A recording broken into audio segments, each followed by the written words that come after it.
Hai dan Assalamualaikum. Hari ini kami kumpulan rambutan akan membuat satu pembentangan tentang epistemologi. Apa itu epistemologi? Epistemologi berasal daripada perkataan Yunani iaitu episteme, membawa maksud kebenaran dan pengetahuan. Logos membawa maksud fikiran, kajian dan teori. Epistemologi adalah cabang falsafah yang mengkaji tentang teori ilmu. Teori dikaji adalah tentang ilmu dan apa yang menjadikan ilmu itu sahih dan boleh diterima ramai. Menurut Immanuel Kant, epistemologi adalah kajian mengenal pasti batasan kajian tentang apa yang boleh diketahui dan tidak boleh diketahui. Contohnya ilmu geografi. Apa yang membuatkan ilmu geografi ini boleh diterima ramai? Apakah ilmu geografi ini sahih? Dan kita ketahui ilmu geografi juga kita akan belajar tentang apa itu tentang bukit dan gunung, dan kita akan mempelajari, dan epistemologi dari sudutnya ialah apakah batasan tentang gunung itu, apakah jenis gunung itu secara lebih mendalam. Epistemologi adalah konsep yang dipersetujui oleh ahli-ahli falsafah sebagai kepercayaan berasas mengenai sesuatu yang benar.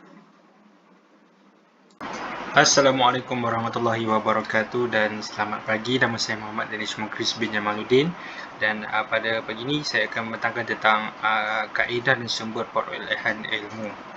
So aliran epistemologi ni terbahagi kepada 7. First kali ialah rationalism, and then empiricism, skepticism, wahyu dan tradisi, intuisi dan ilham, kearifan tempatan dan juga last sekali hikmah.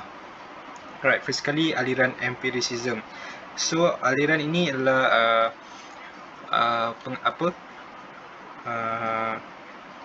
sebenarnya adalah ilmu yang saya itu diperolehi melalui penggunaan deria ataupun panca indera, which is panca indera kita ialah 5, iaitu deria penglihatan, mata untuk melihat, deria pendengaran, telinga untuk kita mendengar, deria rasa, contohnya merasakan keenakan makanan, ataupun dan juga deria sentuhan untuk mengetahui benda keras ataupun lembut dengan menggunakan tangan kita. So melalui deria ini kita akan dia dapat menyalurkan satu sensasi ataupun memberi maklumat menggunakan panca indera kita ataupun deria kita. Bagi golongan empiris, inilah merupakan sumber ilmu yang sahih, dan bukan perkara lain tetapi untuk mendapatkan ilmu sahih itu kita menggunakan 5 deria utama kita.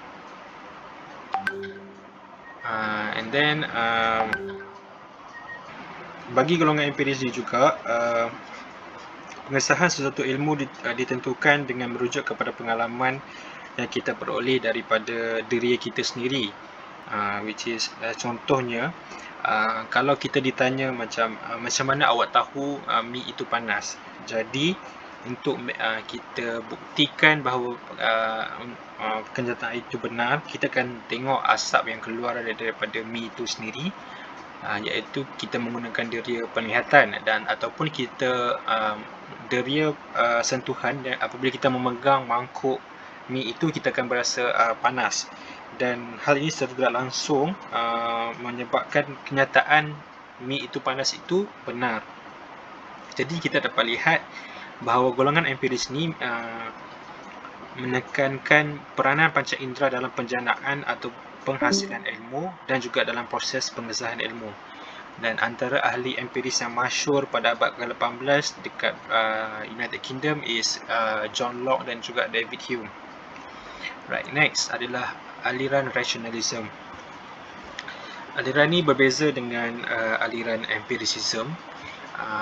Aliran rationalism menyatakan ilmu yang sahih bukan diperolehi dengan menggunakan deria yang 5, tetapi terbit daripada penggunaan akal yang rasional. Dan sifat akliah dalam penyerahan ilmu itu menjadi asas dan tonggak bagi fahaman pemegang fahaman rasionalism ni. Sebab pihak rasionalism ni diorang mengatakan dia kalau kita mentafsir ilmu ataupun proses pengesahan ilmu menggunakan diri, ia tidak semestinya memberi gambaran yang sebenar. Sebagai contoh, kalau kita masukkan sudu ke dalam gelas berisi air, dan kita akan dapat tengok yang sudu itu kelihatan seperti bengkok dalam gelas berisi air itu. Tapi hakikatnya, secara realitinya, sudu itu tidak bengkok. Jadi pihak rasionalis mengatakan bahawa dia tidak semestinya memberi gambaran yang sebenar tentang apa yang terjadi dekat dalam alam ini. Bagi mereka, perkara ini dapat dielakkan ataupun diperbetulkan dengan penggunaan akal yang rasional, iaitu akal rasional ini dapat memberi ilmu dan kebenaran yang sejati. Penekanan mereka menunjukkan mereka mementingkan akal yang rasional dalam penghasilan dan pengesahan ilmu. Seperti sebagai contoh, kita mengkritik secara rasional kesilapan sesuatu teori. Dengan itu membolehkan kita kemukakan satu teori yang betul dan tepat menggunakan hujah yang rasional. Dan next adalah aliran skepticism. Skepticism mempersoalkan sama ada pengetahuan itu adalah perkara yang mungkin. Skeptis berpendapat bahawa kepercayaan terhadap sesuatu tidak membuktikan ia semestinya benar. Skeptis mengkategorikan pengetahuan sebagai kuat atau lemah bergantung kepada pandangan seseorang dan perincian pengetahuan mereka. Dan next adalah aliran wahyu. So basically definisi wahyu dari perkataan Arab yang bermaksud memberitahu dengan segera atau segala yang disampaikan secara rahsia kepada pihak lain supaya dapat diketahuinya. Dari segi istilah, merupakan segala yang disampaikan Allah kepada Nabi dan Rasul yang berupa ajaran atau perkabaran dalam bentuk sejarah, peristiwa dan juga lain-lain. So wahyu ni merupakan sumber pengetahuan. Ini adalah ciri-ciri wahyu dan kedua, tidak boleh diperolehi dengan jalan usaha atau ikhtiar. So maksudnya wahyu ni tak semua orang dapat, seperti yang as a Muslim should know, wahyu ni hanya diturunkan kepada Nabi dan juga Rasul, dan wahyu ni bersifat maksum, dan juga wahyu ni juga kalam Allah yang benar dan suci. So peranan wahyu ni adalah menjaga dan memelihara syariat Islam. Dan kedua, mukjizat terhebat Nabi Muhammad SAW. Ketiga, menjelaskan persoalan yang tidak dapat difikirkan oleh akal. Keempat, untuk memberi hidayah, dan last sekali adalah petunjuk kepada manusia. Saya Muhammad Syafiq Fauzan Binusi yang bernombor kad matriks A1758777 akan meneruskan pembentangan. Jadi saya akan membentangkan tentang intuisi dan ilham. Intuisi yang boleh membawa maksud kepada pengetahuan yang diperoleh tanpa proses pemikiran. Contohnya, jalan penyelesaian sesuatu masalah dijumpai tanpa melalui proses yang berliku-liku.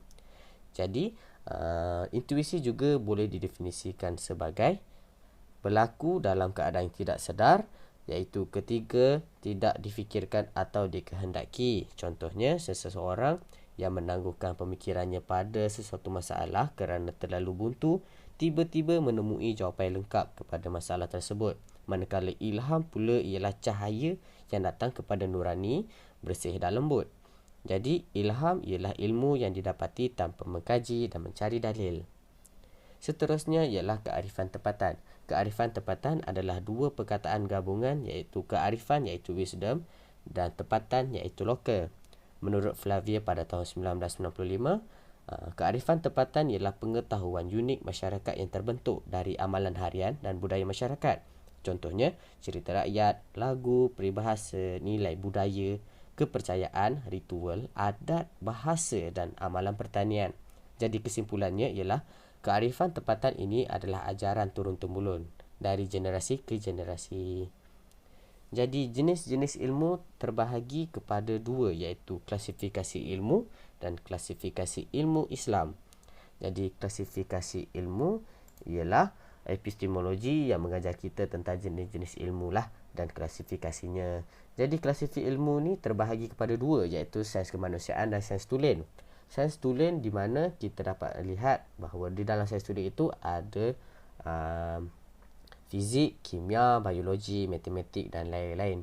Manakala sains sosial ataupun sains kemanusiaan pula terdapat politik, ekonomi, undang-undang, pendidikan, komunikasi, linguistik, antropologi, sosiologi dan sains sosial dan lain-lain. Manakala pada klasifikasi ilmu Islam pula terbahagi kepada dua, iaitu ilmu akli dan ilmu nakli.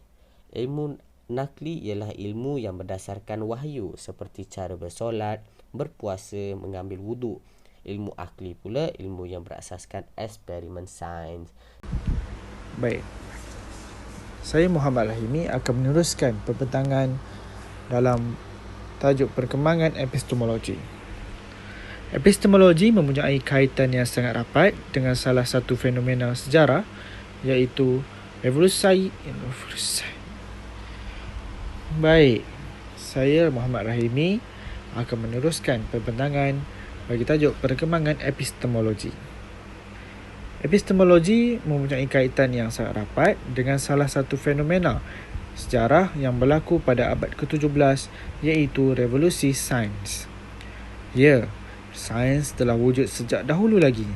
Tetapi setelah berlakunya revolusi sains pada abad ke-17 dengan suntikan baru iaitu empirisisme, di dalamnya ia lebih berbentuk eksperimental berbanding dahulu yang hanya bersifat spekulatif dan teoretikal dalam penghasilan ilmu sains.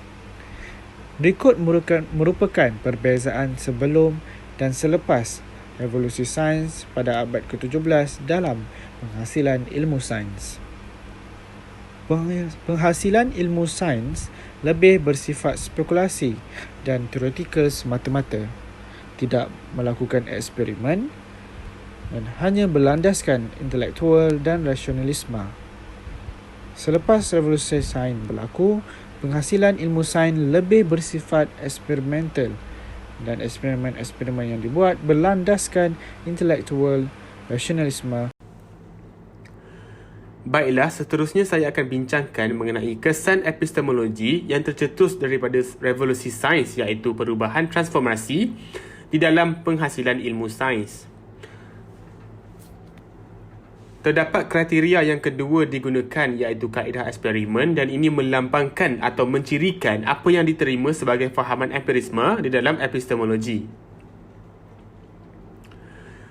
Transformasi ini berlaku bermula pada abad ke-17 di mana sains berubah daripada suatu ilmu yang dihasilkan melalui pendekatan rasionalisme semata-mata atau pendekatan rasionalis kepada suatu ilmu yang mengandungi kedua-dua aliran epistemologi, iaitu rasionalis dan juga empirisis.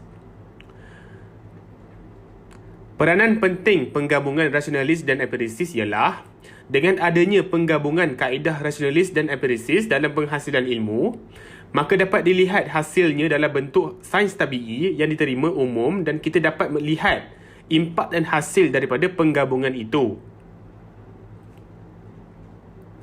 Sebagai contoh, ilmu yang diterima dan seterusnya membuahkan hasil dalam bentuk teknologi moden seperti penciptaan telefon pintar, perkakas rumah, sinematografi filem dan sebagainya.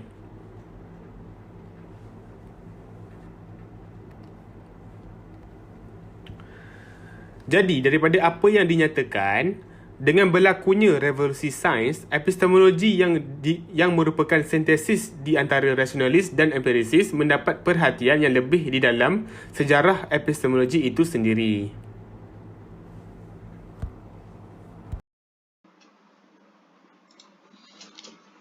Seterusnya, saya Nur Azmi akan meneruskan dengan teori-teori tentang kebenaran. Teori-teori tentang kebenaran terbahagi kepada 4, iaitu teori kebenaran koresponden, teori kebenaran koherens, teori kebenaran pragmatik, dan teori kebenaran agama dan tradisi. Teori koresponden. Teori ini berasal dari Aristoteles yang menyatakan segala sesuatu yang diketahui adalah sesuatu yang dapat dikembalikan pada kenyataan yang diketahui oleh subjek. Teori kebenaran koresponden ini dimaksudkan dengan kebenaran sesuatu pernyataan ayat. Teori ini berpandangan bahawa kebenaran sesuatu ayat mestilah saling bersesuaian dengan dunia nyata. Kebenaran itu dapat dibuktikan secara terus dan tidak salah. Kebenaran itu bersesuaian dengan fakta, selaras dengan realiti dan hakiki. Contohnya, mengikut pernyataan yang diberikan adalah sekarang hujan sedang turun lebat di luar bilik kuliah. Ayat ini dianggap benar jika hujan sedang turun di luar bilik kuliah. Contoh yang lain kita boleh bagi tahu yang ibu kota Malaysia adalah Kuala Lumpur. Dan kita semua tahu yang Kuala Lumpur adalah memang betul ibu kota Malaysia, ibu negara Malaysia. Dan seterusnya, tetapi mengikut contoh yang kedua, hujan sedang turun di luar sana dianggap palsu jika hujan tidak turun di luar. Jadi kebenaran bergantung pada ayat sama dengan hakikat yang berlaku di luar sana. Itu yang dimaksudkan dengan apa yang di luar sana. Jadi itulah yang dimaksudkan antara dunia nyata. Jadi setiap penyataan perlulah selaras dengan kenyataan yang di luar. Seterusnya adalah teori coherence. Teori ini mestilah bersifat konsisten, diterima akal, sesuatu penyataan yang benar dan boleh dibuktikan dengan kesahihannya. Teori coherence atau teori kebenaran coherence ialah ayat yang cenderung ke arah kebenaran dalam keadaan yang saling berhubung dengan ayat sebelumnya atau selepasnya. Teori ini dianggap benar jika boleh dibuktikan benar melalui uji kaji. Tetapi jika sebaliknya, iaitu bertentangan dengan maklumat baharu, maka teori ini akan digugurkan atau dibatalkan. Dan contoh yang diberikan adalah premis 1. Genap adalah bilangan habis bilangan dibahagi 2. Premis 2. 4 adalah habis dibahagi 2. Yang seterusnya, 4 adalah bilangan genap. Contoh kedua adalah Ali telah membunuh Maria. Dan premis kedua pula, cap jari Ali ada pada senjata pembunuhan. Dan premis ketiga, kita dapat lihat Ali orang terakhir keluar dari bilik Maria. Jadi kalau kita lihat pada contoh yang kedua ini, kita dapat lihat dia orang punya coherence dia punya ada berkait. Premis 1 boleh berkait dengan 3, premis 2 pun boleh berkait dengan 3. Jadi ini yang dimaksudkan dengan teori kebenaran coherence. Teori ketiga iaitu teori pragmatik hasil apabila terdapat ahli-ahli falsafah yang tidak bersetuju dengan teori koresponden dan koheren. Teori ini memperkenalkan kegunaan sebagai kayu pengukur kebenaran dan menyatakan kita hanya boleh mendefinisikan kebenaran berdasarkan akibat atau kesannya. Maksudnya, kebenaran itu bersifat relatif. Teori ini menyatakan bahawa sesuatu kenyataan itu adalah benar sekiranya ia berguna untuk kepercayaan kita. Secara ringkas, teori ini mementingkan idea berguna walaupun ianya palsu. Sebagai contoh, etika, undang-undang dan kenyataan saksi.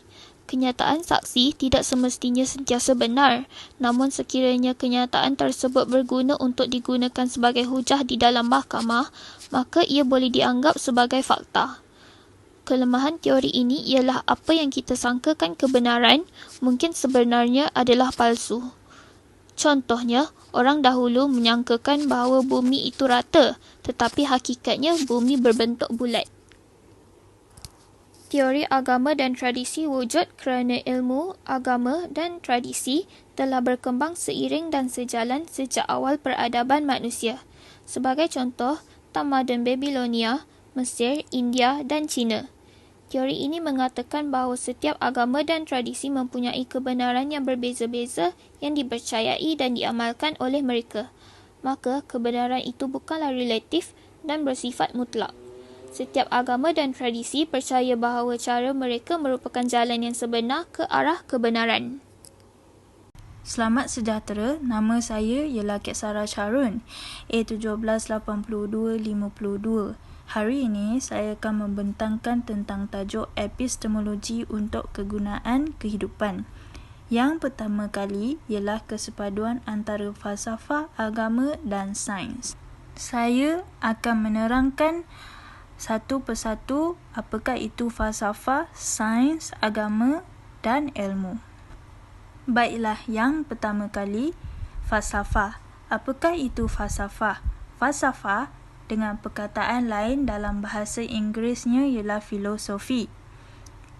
Philo bermakna suka. cinta, to love. Sophie pula bermakna hikmah, kebijaksanaan, wisdom.